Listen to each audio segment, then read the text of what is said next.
So hi guys, welcome back to my another video info by Lakshman. చాలా మంది చూస్తున్నారు కానీ ఎవరైతే లైక్ అండ్ సబ్స్క్రైబ్ చేసుకోవట్లేదు. So please try to make like and subscribe. నేను కొత్తగా ఒక ఛానల్ క్రియేట్ చేయడం జరిగింది.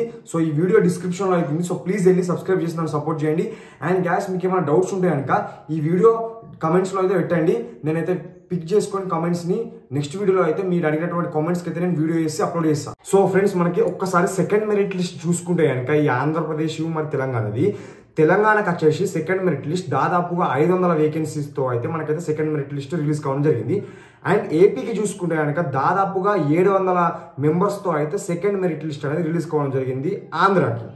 మరి ఇందులో తెలంగాణలో ఎంతమంది రిజెక్ట్ అయ్యారు సెకండ్ మెరిట్ లిస్ట్లో ఇప్పుడున్న ప్రజెంట్ ఉన్న ట్రెండ్ ప్రకారం, అండ్ ఆంధ్రప్రదేశ్లో ఎంతమంది రిజెక్ట్ అయ్యారు ఈ సెకండ్ మెరిట్ లిస్ట్లో సెలెక్ట్ అయిన వాళ్ళు చూసుకుంటే కనుక, సో నాకైతే ఇన్ఫర్మేషన్ వచ్చింది. ఆ ఇన్ఫర్మేషన్ ఉన్న ప్రకారం, ప్రజెంట్ ఇన్ఫర్మేషన్ ఉన్న ప్రకారం, అంటే డాక్యుమెంట్ వెరిఫికేషన్ వచ్చేసి ఇంకొక 3-4 డేస్లో అయితే కంప్లీట్ అయిపోతుంది. సో ప్రజెంట్ ఉన్న ట్రెండ్ ప్రకారం తెలంగాణలో మనకి 500 వేకెన్సీస్తో అయితే సెకండ్ మెరిట్ లిస్ట్ రిలీజ్ కావడం జరిగిందిగా.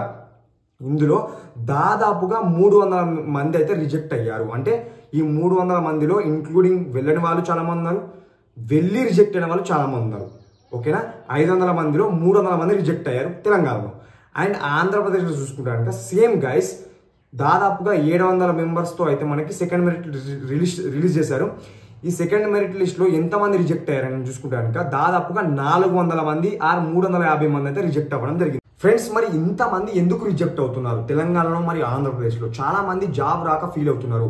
మరి జాబ్ వచ్చినా కూడా ఇంతమంది రిజెక్ట్ ఎందుకు అవుతున్నారు అని కారణాలు చూసుకుంటే కనుక 2 కారణాలు ఉన్నాయండి. ఆ 2 కారణాలు ఏంటి అని చూసుకుంటే కనుక, ఫస్ట్ కారణం వచ్చేసి, మెయిన్ రీజన్ వచ్చేసి, చాలా మంది అయితే డాక్యుమెంట్ వెరిఫికేషన్కి వెళ్ళడం లేదు. ఫస్ట్ డాక్యుమెంట్ వెరిఫికేషన్ వెళ్ళినా కూడా మళ్ళీ సెకండ్ డాక్యుమెంట్ వెరిఫికేషన్కి వెళ్ళడం లేదు. సో మీకు కూడా తెలుసు. సో తెలియకపోతే ఒక్కసారి గమనించండి. ఫస్ట్ డాక్యుమెంట్ వెరిఫికేషన్కి వెళ్ళి సెకండ్ డాక్యుమెంట్ వెరిఫికేషన్కి అటెండ్ కాకపోతే కనుక సో మీరు రిజెక్ట్ అయిపోయినట్టే. ఫస్ట్ డాక్యుమెంట్ వెరిఫికేషన్కి వెళ్ళినట్టుగానే సెకండ్ డాక్యుమెంట్ వెరిఫికేషన్ కూడా వెళ్ళాలి ఖచ్చితంగా. ఫస్ట్ డాక్యుమెంట్ వెరిఫికేషన్కి సెకండ్ డాక్యుమెంట్ వెరిఫికేషన్కి ఏం తేడా లేదండి. ఫస్ట్ డాక్యుమెంట్ వెరిఫికేషన్లో వాళ్ళు కాపీస్ అడుగుతారు, బట్ సెకండ్ వెరిఫికేషన్లో మీరు వచ్చేసి అన్ని ఒరిజినల్ తీసుకెళ్లాల్సి ఉంటుంది. ఇది ఒక్కసారి గమనించండి. చాలా మంది అయితే డాక్యుమెంట్ వెరిఫికేషన్కి వెళ్ళడం లేదు. ఎందుకు వెళ్ళడం చూసుకుంటే కనుక, చాలా మంది అయితే వాళ్ళ మెయిల్స్ చెక్ చేసుకోకపోవడం వల్ల కానివ్వండి, అండ్ అలాగే చాలా మందికి ఇంట్రెస్ట్ లేకపోవడం వల్ల కానివ్వండి, అండ్ చాలా మంది ఇంకా స్టడీస్ మీద ఫోకస్ చేద్దామని కానివ్వండి, లేదంటే కొంతమంది కావాలని టైంపాస్కి అప్లై చేసి మెయిల్స్ ఆర్ మెసేజెస్ చూసుకోకపోవడం వల్ల చాలా మంది అయితే ఈ ఆపర్చునిటీ అయితే చాలా మంది అయితే మిస్ అవుతున్నారు. మరి ఫ్రెండ్స్, ఈ సెకండ్ రీజన్ ఏంటి? మరి ఇంతమంది రిజెక్ట్ అవ్వడానికి కారణాలు చూసుకుంటే కనుక ఏం లేదండి, చాలా మంది అయితే డాక్యుమెంట్స్ అయితే తీసుకెళ్లడం లేదు సరిగ్గా. ఎందుకంటే ఒక్కసారి మీరు చూసిన వాళ్ళు గమనించండి, ఈ పోస్టల్ జీడీఎస్ రిక్రూట్మెంట్ అనేది మెరిట్ మీద అయితే తీసుకుంటారు, ఎలాంటి ఎగ్జామ్ అయితే ఉండదు. సో ఈ ఎగ్జామ్ లేనందుకు వీళ్ళైతే ఈ మెరిట్ లిస్ట్గా తీసుకుంటున్నారు కాబట్టి చాలా మంది అయితే సరిగ్గా తీసుకెళ్ళడం లేదు. సో వాళ్ళు కూడా పక్కడ్బందీగా చెక్ చేస్తారు. Letter to letter, name to name, certificate to certificate పక్కడ్బందీగా చెక్ చేస్తారు. ఎందుకంటే ఎగ్జామ్ లేదు కాబట్టి. సో చాలా మంది అయితే ఒకటి ఉంటే ఒకటి తీసుకెళ్ళడం లేదు, ఒకటి ఉంటే ఒకటి తీసుకెళ్ళడం లేదు చాలా మంది అయితే. అండ్ సర్టిఫికేట్స్లో ఉన్నటువంటి నేమ్స్ సరిగ్గా లేకపోవడం, డేట్ ఆఫ్ బర్త్ సరిగ్గా లేకపోవడం, అండ్ చాలా మంది అయితే ఫేక్ సర్టిఫికేట్స్ తీసుకెళ్ళడం, అండ్ కాపీస్ తీసుకెళ్ళడం, ఒరిజినల్స్ తీసుకెళ్ళకపోవడం వల్ల అయితే చాలా మంది అయితే రిజెక్ట్ అవుతున్నారు. ఇంకొక రీజన్ ఏంటంటే, రిజెక్ట్ అవ్వడానికి చాలా మంది అయితే 10th మెమోలో ఉన్నటువంటి డీటెయిల్స్ ఆధార్ కార్డులో సరిగ్గా లేకపోవడం వల్ల చాలా దాదాపుగా ఒక 50% పీపుల్ అయితే చాలా ఇలాగే రిజెక్ట్ అవుతున్నారు. సో మీరు వీడియో చూస్తున్న వాళ్ళు, మన సబ్స్క్రైబర్స్ ఎవరైతే ఉన్నారో, సో ముందే రెడీగా ఉండండి. సో ఫేస్ చేయడానికి ముందే రెడీగా ఉండండి. సో ఏం కాదు, మనకు రాదు కావచ్చు. సో సడన్గా మీ లక్ బాగుండి వచ్చింది అనుకోండి, సో అప్పుడు ఏం చేస్తారు? సో ఎందుకైనా మంచిది, సో ముందే పకడ్బందీగా ప్లాన్ చేయండి. సో మీకు ఇంకేమైనా డౌట్స్ ఉంటే కమెంట్ బాక్స్లో మెన్షన్ చేయండి. నేను ఆ కామెంట్స్ అయితే పిక్ చేసుకొని రేపు వీడియో వేస్తా అని చెప్పాను కదా. సో ఇది రిజెక్ట్ అవ్వడానికి గల కారణాలు. సో ఫ్రెండ్స్, నేను ఇప్పుడు ఏం చెప్పబోతున్నాను అంటే, మరి థర్డ్ మెరిట్ లిస్ట్ ఎన్ని వేకెన్సీస్తో రాబోతుంది ఏపీ అండ్ టీఎస్కి? నేను already first merit list release అయిన తర్వాత సెకండ్ మెరిట్ లిస్ట్ ఎన్ని వేకెన్సీస్తో రాబోతున్నాను కూడా ఒక క్లారిటీగా వీడియో చేశాను.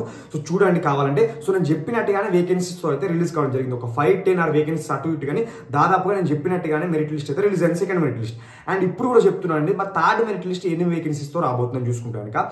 తెలంగాణలో దాదాపుగా 500 వేకెన్సీస్తో అయితే సెకండ్ మెరిట్ లిస్ట్ రిలీజ్ అయిందని అని చెప్పాను కానీ, ఇందులో దాదాపుగా 250 నుండి 300 మంది రిజెక్ట్ అవ్వారు. సో మనకి థర్డ్ మెరిట్ లిస్ట్ చూసుకుంటే కనుక తెలంగాణకి దాదాపుగా ఇంకొక 250 ఆర్ 300 పర్సెంట్తో అయితే మనకైతే మెరిట్ లిస్ట్ అయితే రిలీజ్ కాబోతుంది. అండ్ ఏపీకి చూసుకుంటే కనుక 700 మందితో అయితే మనకి సెకండ్ మెరిట్ లిస్ట్ రిలీజ్ అయింది. మరి థర్డ్ మెరిట్ లిస్ట్ ఎన్ని వేకెన్సీస్తో రాబోతుందని చూసుకుంటే కనుక ఏపీకి దాదాపుగా 300 నుండి 350 ఆర్ 400 350 to 400 వేకెన్సీస్తో అయితే ఈ ఏపీ యొక్క థర్డ్ మెరిట్ లిస్ట్ అయితే రాబోతుంది. సో ఎవరికైతే తక్కువ పర్సెంటేజ్ ఉందో సో వాళ్ళకి కొంచెం శుభ సూచికం అని చెప్పుకోవచ్చు. ఎందుకంటే కొంచెం వేకెన్సీస్ ఎక్కువ ఉండడం వల్ల మనకి మళ్ళీ 4th list 5th list 6th list 7th list దాకా పోయే అవకాశాలు ఉన్నాయి కాబట్టి సో తక్కువ పర్సెంటేజ్ ఉన్నా కూడా కొంతమందికి జాబ్ రావడానికి అయితే హై ఛాన్సెస్ ఉన్నాయి. ఫ్రెండ్స్ ఇంకా మీకు ఎలాంటి ఇన్ఫర్మేషన్ కావాలి పోస్టల్ డీటెయిల్స్ గురించి ఎలాంటి వీడియోస్ చేయాలి అని మీకు ఒక్కసారి కామెంట్ చేయండి, కింద నేను చూస్తాను. అండ్ మన కంటెంట్ నచ్చినట్టయితే ఒక లైక్ అండ్ సబ్స్క్రైబ్ చేసుకోండి. సో మరొక మంచి వీడియోతో మరొక మంచి అప్డేట్తో మీ ముందుంటా. అన్సప్ టేక్ కేర్, గుడ్ బై.